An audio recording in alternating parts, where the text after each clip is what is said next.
Hello दोस्तों, स्वागत है मेरा चैनल पे। आज हम लोग पढ़ेंगे एस्टिमेटिंग एंड कॉस्टिंग। ये जो आपको एग्जाम में आएगा तो उसके लिए मैं आपको पढ़ा रहा हूँ, ठीक है। तो हम लोग जल्दी जल्दी पढ़ेंगे क्योंकि हमारे पास टाइम नहीं है, आप लोगों के पास भी टाइम नहीं है। तो इसके लिए आज हम लोग पढ़ेंगे, क्यों मेरा ये चैनल का नाम है, देख सकते हो, सब्सक्राइब करना। आज हम लोग पढ़ेंगे 1 मीटर क्यूब कंक्रीट का रेट कितना है, ठीक है। तो वो क्वांटिटी कैलकुलेशन पर 1 मीटर क्यूब कंक्रीट बनाने के लिए कितना क्वांटिटी चाहिए, कितना उसका कैलकुलेशन भी करेंगे, उसका कॉस्ट एनालिसिस भी निकालेंगे, ठीक है। तो M25 क्या होता है? M मतलब होता है मिक्स 25 डिजाइन। एक मिक्स डिजाइन कितना होता है? तो M25 होता है 1:1:2, ठीक है। और इसको बोलते हैं सीमेंट, सैंड एंड एग्रीगेट। ये जो हमारे पास यहाँ पे दिया गया है, ठीक है। तो वेट वॉल्यूम कितना हमको निकालना है? 1 मीटर क्यूब में निकालना है, ठीक है। तो अब हम लोग निकालेंगे ड्राई कंक्रीट कितना। ड्राई कंक्रीट निकालने के लिए 1:1.54 ये होता है कॉन्स्टेंट वैल्यू, ठीक है। तो इसके बारे में आपको अलग एक वीडियो बनाऊंगा, ठीक है, इसके लिए। तो आ गया 1.54 मीटर क्यूब। और सीमेंट मैंने क्या बोला था? 1:1:2 होता है, नहीं मतलब M25। तो ये है सीमेंट, ये है सैंड, ए एग्रीगेट। तो इसके लिए सबसे पहले हम लोग चाहते हैं सीमेंट कैलकुलेशन क्या होता है, ठीक है। और सीमेंट कैलकुलेशन निकालने के लिए पहले हमको क्या करना होता है? 1, इसको 1:1.54 जो ये दिया था, ये कॉन्स्टेंट आपको लिखना होगा, और डिवाइडेड बाई ये तीनों का सम, ठीक है। और इजिकल टू हम लोग करेंगे तो हमारा आएगा 0.375।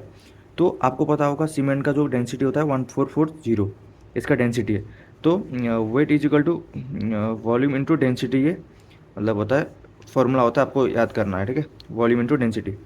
तो इंटू करेंगे तो 540 आएगा, और 540 से 50 से डिवाइड करना है। तो हमारे पास कितना बैग आ गया? 10 बैग आ गया। जैसे 540 इंटू करने के बाद ये आया 50। क्या होता है कि एक सीमेंट जो बैग होता है उसमें 50 होता है, तो पर केजी को डिवाइड कर दोगे तो इतना बैग आ जाएगा, ठीक है। अब हम लोग चाहते हैं सैंड कैलकुलेशन कैसे करते हैं। तो फिर वापस वही सेम टू सेम, यहाँ पे 1 दिया है तो 1 इस सीमेंट सैंड एग्रीगेट बोला था, तो ये है सैंड।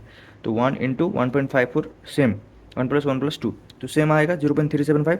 तो अब 0.375 इंटू वॉल्यूम इंटू डेंसिटी। तो जो सैंड होता है उसका डेंसिटी होता है 1740, तो इंटू कर दिया तो कितना है? 650 kg। तो हम लोग बेसिकली क्या होता है कि सैंड जो हम लोग होता है तो उसको हम लोग टन में लेते हैं। तो डिवाइड कर दोगे तो अपना 0.650 टन आएगा, ठीक है। तो अभी हम लोग आगे बढ़ते हैं, ठीक है। तो अब हम लोग जाते हैं एग्रीगेट में।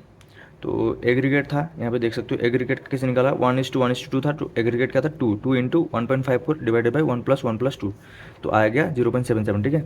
तो वेट जो वॉल्यूम इंटू डेंसिटी, तो डेंसिटी निकालने के लिए अब क्या करना है? 0.77 इंटू 1550, 1.2 मेट्रिक टन आ गया इसका, ठीक है। केजी में भी आ गया, उससे इंटू भी कर सकते हो आप, पर मैंने मेट्रिक टन में डायरेक्ट ले लिया है।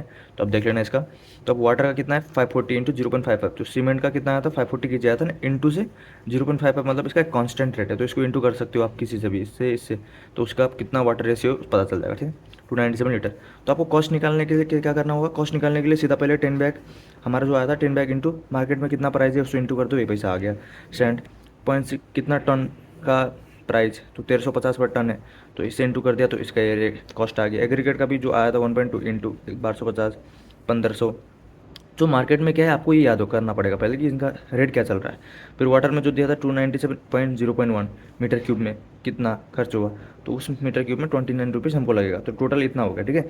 तो क्या होता है कि जैसे जो एरिया वाइज होता है ना, रेट ऊपर नीचे होता है, क्योंकि जैसे पहाड़ी एरिया में होता है तो हम पर टैक्स वैक्स लगता है, तो इसलिए उसका रेट ज़्यादा होता है, कॉस्ट ज़्यादा होता है, तो उसी हिसाब से आपको करना होता है।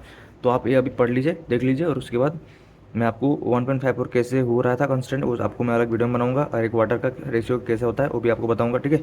और नेक्स्ट वीडियो में मिलते हैं, और अभी के लिए चलते हैं, और आप एग्ज़ाम के लिए बढ़िया से तैयारी करो और